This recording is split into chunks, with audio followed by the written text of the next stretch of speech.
We're about to start. Thank you so much, everyone, for sticking around for panel number 2. We'll have lunch right after, so, please be patient. The title of this panel is The Future of Cross-Chain, and I'm really thrilled to have two amazing founders of two great cross-chain protocols here. Gavin I've interacted with before. In fact, we had dinner on Valentine's Day. Not in that way. He's not kidding. Colton I just had the pleasure of meeting. So Colton is the founder and CEO of Prime Protocol. You have a data science and economics background. Previously spent time in TradFi as a quant trader focused on interest rate volatility at Citadel. So perhaps we'll ask you about the dark underbelly of Citadel. And Gavin is the founder and CEO of 9 Realms, which is a team that's focused on building out the THORChain ecosystem. I didn't know this, actually, but you were the first hire at BitGo.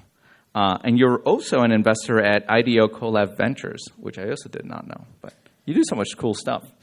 So we'll start, I think, with some of the basics. So cross-chain is pretty complicated. Most people do cross-chain swaps in one way or another, whether they know it or not. They usually do it through a centralized exchange, right? So you have to go from one chain to another chain. And there's a lot of complexity here, right? Chains have different types of ways of storing state, how they find consensus. So it's not a trivial matter of figuring out how to swap one asset that's native on one chain to a native asset on another chain. Furthermore, as we've sort of discovered recently, some of the biggest hacks have been centralized bridges, right? So these are contracts that are, managed by a multi-sig that are supposed to allow you to bridge one asset from one chain to another, but they have been found to be highly deficient. So, as I said before, I'm a decentralization maxi, and in some ways, that's what you guys are here to solve. So why don't you tell us a little bit about Prime, tell us a bit about THORChain. THORChain's past as, I think it was named something else before, but tell us a little bit about how you guys approach this cross-chain problem, and then we'll just go from there. Sure. So I can start with Prime Protocol. We're a cross-chain DeFi lending primitive, and the idea behind Prime is we want to abstract away the individual silos of each individual blockchain's DeFi ecosystem. So you can have your deposits on whichever chain you're holding your tokens, and you can take out borrows on any chain regardless of where those deposits are. So the entire collateral base is cross-margined, so it's reducing your liquidation risk and allowing you to interact with DeFi in a way that's more analogous to how a prime broker in TradFi would work, where they consider all of your positions when issuing you margin or credit. So that's Prime Protocol in a nutshell: deposit anywhere, borrow anywhere. And it was something that I built because I was using DeFi a lot myself, and was quite frustrated by the fact that I had to manage so many different lines of credit for the different strategies I was doing. And I think this is a solution to that that's decentralized, that will allow a lot of people who are currently relying on centralized institutions to do this kind of lending against your portfolio to move into the decentralized world and get away from those pesky centralized institutions. So there was one centralized exchange that was famous for cross-margin accounts. Yeah, we all know how that went. So, in some ways, you guys are providing an alternative. Can you tell us a little bit more about the technical side of Prime? Is it sort of a side chain that then settles? So Prime leverages existing message passers like Axelar. And so whenever you do a deposit, that state change is pushed to a canonical chain where we keep track of everything. So whenever we need to do a liquidity check, or you want to do a withdrawal or a borrow, that request is then sent to that chain, where we then do all the pricing, all the calculation to decide if you're good for it, and then there's a fallback message that's sent back to distribute the funds. And so as the user, you don't really notice whether or not you're using a satellite chain or the main chain, but ultimately what's going on under the hood is this hub and spoke architecture that's allowing us to aggregate all of your account state in one place so that we're able to process messages as they come in. And that's necessary for a security perspective and also for a cost and latency perspectives as well. Before we do a deeper dive down that chain, maybe perhaps, Gavin, you can tell us a little bit about Thor. Yeah, so THORChain is extraordinarily focused on one thing, which is just native asset settlement. 95+% of just like the industry's volume is running through centralized rails, whether you're paying attention to it or not. And so the same, like, we're in the same state today as an industry that we were in 2019 in terms of like native asset settlement. And so there's lots of ways to bridge assets. There's lots of ways to wrap assets, things like that. All that's great. But what THORChain, again, focuses on is just native asset settlement. So we handle, 8 chains natively. So you can go from native Bitcoin to native ETH to AVAX to anything that's connected. But UTXOs, Cosmos-based, EVM-based, we're starting to expand. But our focus is specifically on starting to pull that volume off of centralized exchanges and onto decentralized rails. Can you tell us about how it works? I mean, in concept, if there's a network that's managing, native asset settlement between chains, at some point those values, value of that is quite high. How do you think about it like this? THORChain is real simple. You just observe everything. So validators run full chain daemons for any network that we're connected to. You observe something from a source, and then you broadcast to the destination chain. And so what is holding assets is just a rotating series of threshold signature secured vaults. That's it. So it's very simple, like economics, straightforward, and TSS vaults are what. How do you achieve the incentive alignment for the validators for them to, not run up with the funds on one? They're always the validators are always bonding some multiple of what is in the liquidity pools. So no matter what attack you try to pull off on that side, you're always guaranteed to lose more than you put in. Ah, got it. So I've heard THORChain described through a common friend of ours as a cross-chain DEX. Is that accurate? Need to keep the mics away from each other. Maybe I wasn't supposed to ask that question. No, what's up? So I mean, what's the DEX component? Can you think of us? So THORChain there isn't really a DEX component. It's liquidity pools that facilitate swapping, just like everybody's familiar with. But we just focus on the infra. We don't have an interface. We don't have anything else. So our integrations are by way of DEXs in the wild. So like, for example, we just shipped with Trust Wallet. They've been live for a few months, but if you open Trust Wallet, you just go to the Bitcoin as the asset, native BTC, there's a swap button there. THORChain's the rails behind that. So what we focus on is we don't build THORChain as a brand. We really don't do any brand building or anything. We just focused on, there's a lot of distribution endpoints where people are familiar with. So let's go plug those native rails into those existing points because, again, also, like, you're very familiar with this. Risk management as an industry is complete shit. And so if you think about the ability to, like, let's say you're sitting in WBTC. You have a WBTC position for a reason. You're probably wanting yield on that, right? You're taking on that risk to do something. And so what happens when you want to off-ramp from WBTC into native Bitcoin? Who here does that on a regular basis? But nobody. And nobody pays attention to the depeg risk until it's too late. Like FTX, for example.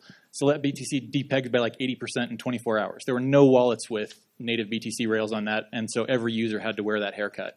That's bullshit. Like, that as the state of an industry is something that we all just we accept. And that, like, again, in 5 years that will not be the case, and it's not going to be the case because that's what we're focused on. But yeah. What are your thoughts on this, Colton? By the way, for the audience, just to frame this question a little bit more clearly. So you guys have been approaching cross-chain in a slightly different way. I mean, you're approaching it from the infra rails of, native asset settlement. There was something called THORFi at some point, right? I think it's coming back. But you're approaching it really from, like, this kind of... Right. Yeah, so I think the way that we're approaching it that's maybe a little bit different is we see a lot of times if you want to bridge from one chain to another and you're wrapping an asset, like you said, the reason why you're doing that is because you want to earn some yield. You want to put it into a protocol and you want that asset to make you money. Well, a lot of the reason why you have to do that is because you can't cross-margin your positions between different chains.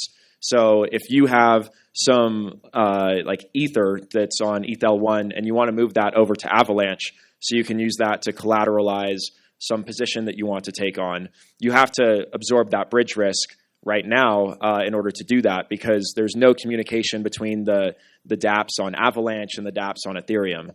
And so what we're trying to do is make it so that you don't have to bridge those assets between chains in the first place, and you can keep the native representation of every asset that you hold locally in our smart contracts, and then you can be cross-margining between different chains, and you don't have to mess around with a whole research project deciding which bridge am I going to take, how risky is that, and you can just, as long as you trust our infrastructure and the message passers that we're using, you'll be able to still get utility out of those assets without having to move them between different chains and end up with this convoluted system of a ton of wrapped assets that I think, frankly, is unnecessary. What are your thoughts on Gavin's point about the state of risk management, given that you're a former trader? There is no risk management right now in the industry. So, yeah, I guess the state of risk management is pretty non-existent.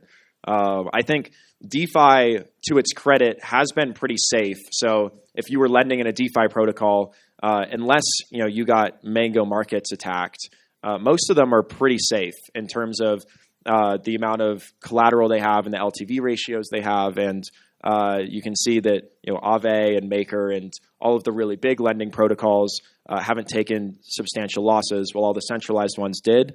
And ultimately, that just comes down to the fact that they were over-collateralized and conservative with those collateralization ratios. And I think that when you have assets that are as volatile as the assets that we have in crypto, trying to play the under-collateralized lending game is sort of setting yourself up for failure. So I think right now, people still underestimate the risk of these black swan style events, and as a result, the state of risk management is very poor. Gavin, it looks like you have some thoughts on this. Where do you want to take it? It's up to you. I mean, risk management. What? Like what? Yeah. So how do you think, in the end, what you're providing helps resolve some of these questions? I'm thinking about the financial stack that gets built on top of what you're working on. Yeah, you got two folks up here you're talking with. We've got message passing in terms of you keep the assets on source and then you can message to target, and you've got the ability to do cross margining. And anyway, so if you think about that just vertically, you wind up having that's one domain of execution. And the domain we're playing at is, again, this lower level of just native settlement where a lot of stuff is happening. And so, in terms of risk management, you've got an entire stack of unquantifiable risk. Everybody just kind of hand waves it, and that's fine. The risk that we are just laser focused on, again, is there's going to be another FTX event. Over the last 12 months, we just watched every large centralized Bitcoin lender blow their hands off. And if we don't actually have decentralized rails for, again, these large native asset classes and the ability to create UX that is at parity with centralized exchanges, people are going to keep going there to do that, to do those hops. And so you've got a lot of great stuff happening in EVM land, in Cosmos land. You've got great movement there. But again, you've got these massive choke points that are hundreds of billions of dollars. And so so from a risk management perspective, you can talk about it from user risk management, or from industry-wide risk management, or from firm-specific risk management. In this conversation, let's keep it to industry risk management. And so from that perspective, that's what I want to knock, or that's what we want to knock out, is let's set up a set of rails that are reliable, absolutely as bulletproof as we can make them, and can handle heavy movement, and let's get those things plugged into every destination point that we can. So for us, again, distribution, let's let everybody else handle the distribution. Trust is a great example of that, but wallets need these rails for, again, then users to be able to manage their risk as they want. What are the largest flows you've seen between which chains so far? Honestly, native BTC, BTC ETH is a huge trade. BTC USDT, the same patterns that you find in the aggregate industry are also on the micro. Yeah, it's we're just watching that. You can think of THORChain as a proxy for the greater industry's demand for native asset settlement. Watching that volume should tell you something. Yeah, this has been a question that's been on my mind for a while, which is you had this bifurcation of Bitcoin and Ethereum, and Bitcoin is still the largest digital asset. It's where people kind of park a lot of value. And yet the way that you get a utility out of it is on these composable virtual machines. And so I think that makes a lot of sense, I think. But it's also the case that networks propagate. You're all just like nature. You got a forest of a bunch of different, there's just networks propagate. That's what they do. And you have an entire ecology of networks that serve different purposes. You'll have the same thing with assets. And so as much as we want to collapse it down into something simple, no, in 5 years, there's going to be another group of yahoos sitting on the stage talking about something else, and 80% of that you won't have imagined today.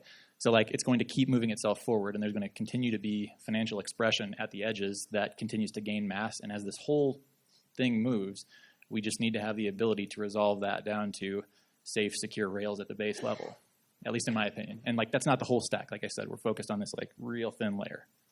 Well, I think at every level of the stack, that's important. I mean, yes.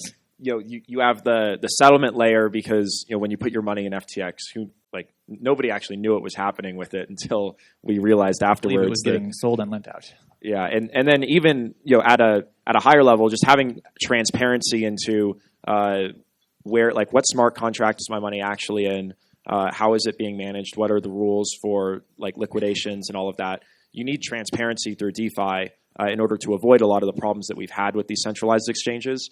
And I think to the risk management point, the thing that's really hard to quantify is platform risk. And as if you're an asset manager or you're a hedge fund or somebody who's managing a lot of money, that's probably the biggest risk to your fund is if where I'm custodying my assets and what platforms I'm using. And especially if they're centralized and opaque, there's really no way to measure that. And the potential downside is infinite. You lose everything. And you have no idea, okay, how much should I be comfortable placing with each of these institutions? And so I think, what THORChain is doing for native asset settlement, and I think what we're doing to try and get people who are using financial tools off of centralized exchanges is necessary so people can know that risk that they have, it's going to be limited more to smart contract risk, but there's no transparency or fraud risk that's going on like there is with centralized exchanges. I have one question for you actually on the risk side, dealing with security. Also, a quick note though, Shapeshift has been up here a lot. There's a bunch of Shapeshift folks in the crowd. In terms of risk on the industry side, Shapeshift has been you guys. They've been putting on a masterclass over the last 4 or 5 years in terms of how to start as a centralized entity, how to hit a wall, and then effectively how to unwind yourself from that position and grow. So the fact that because what they've done is they basically swapped out a centralized exchange engine for one that was completely decentralized and could make those native swaps. So again, if you're just paying attention to the surface of what things are going on, dig a little bit deeper and you see that again, the battleground right now from the industry-wide risk side is really, really interesting. It's shaping up in a bunch of different things. Doesn't even mention everything with Gary recently. So anyways, but the question what I was going to ask you is how has it been on the security side for you guys in terms risk? And you mentioned how has the audit security cycle been for you guys as you start you've got you're touching multiple ecosystems. How has that been? Well, the audits are significantly more expensive for us versus a single chain protocol. And it's something that we do take very seriously. We've worked with multiple auditors. And I think a lot of people, when they look at our protocol, the biggest thing that they're worried about is the message passer. And I actually think that a lot of people's fears over bridges come from a lack of understanding of where these hacks are coming from, because a lot of it's actually the smart contract implementation or something with the token bridge that ends up getting hacked, not the actual consensus mechanism. And we have in place precautions so we can have alternate message passers or turn one off if there's an economic attack on one of them. But I think the chances that you get hacked from the bridge consensus mechanism failing is pretty low. I think ultimately what it comes down to is the same kind of smart contract risk that you face with any single chain application too. And that's, are you making sure that if you have an upgrade path, you're putting in proper precautions so you're not passing in 0 addresses anywhere, or changing admin responsibly, or that you have precautions so admin can't go and just withdraw all the funds, because I think that's where a lot of these hacks tend to happen. Being multi-chain, it's interesting because we don't have as much of a vulnerability to things like reentrancy, because a single transaction is happening across multiple blocks and multiple transactions, because you have one on chain A, then another on chain B, then another on chain C, or maybe back to chain A. I think the thing that for us is more of a risk is how do you manage state in a way that can't be exploited. And I think that that's something that cross-chain applications have to deal with that single-chain ones don't. Because if you've got assets on a ton of different chains, you want to make sure that you're not able to spoof the network. You're not able to fake a deposit one place to withdraw somewhere else. And so that's where we've put a lot of focus and energy into it. And yeah, it's why it takes longer to get a cross-chain app to market, because we've spent a lot more time post-development, like after the initial application was built, just on testing, on audits, and on making sure that it's secure. I think this might be a great place to open it up for questions from the audience in case you guys have any. This is a relatively complex. Right there with the long. Yeah, just yell it out and I'll repeat it for you. So let me repeat the question because this is being recorded. So how does cross-chain liquidation work? He knows how collateralization works, but how does liquidation work cross-chain? Yeah, so cross-chain liquidations on our money markets, you have to repay on the market where the collateral was borrowed, or the funds were borrowed, and then you receive collateral where it was deposited. And so the liquidator can see, okay, here's the account that's liquidated. Here are all of the different collateral types I can receive and on what chains, and here's all the available borrows for me to repay. And then they can choose to follow whichever ones of those paths that they would like. And so ultimately, it's on the liquidator then, after they've received the collateral, to go and liquidate it.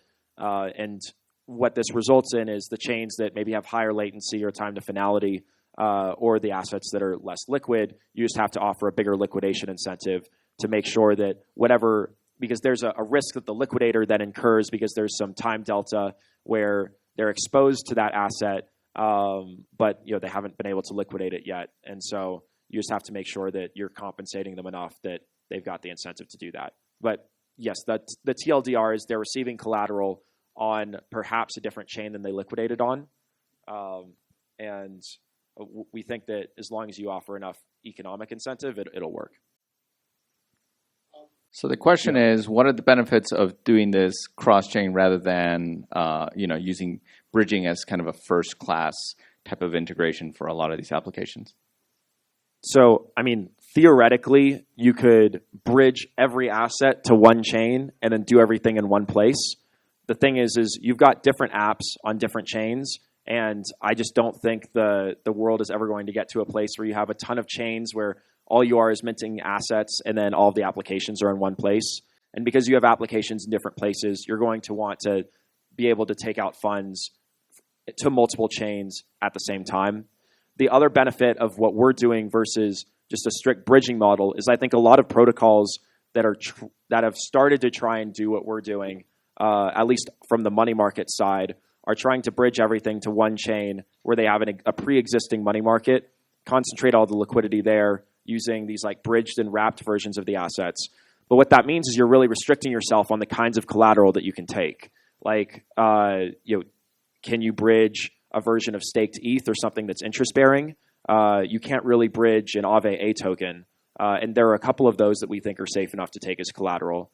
And as you have real-world assets that are brought onto chain, there's going to be, there's just no liquidity for a lot of assets on the chain where you'd want to bridge them to. So then you're sticking the liquidator in a place where they're receiving an asset on a chain where it's useless, and then they not only have to liquidate that asset, they have to bridge it somewhere first and have the knowledge to do that. So I think being able to leave assets on the chain where they're originated widens up the utility of the protocol beyond just a simple, I'm swapping one stablecoin for another and paying some interest rate, but you can actually really make use of your interest-bearing assets to do cool things. And ultimately, the vision of Prime is if we want people to move from these centralized exchanges to decentralized exchanges, we have to be at feature parity with what the centralized brokers are able to offer. And that means taking your entire portfolio as collateral.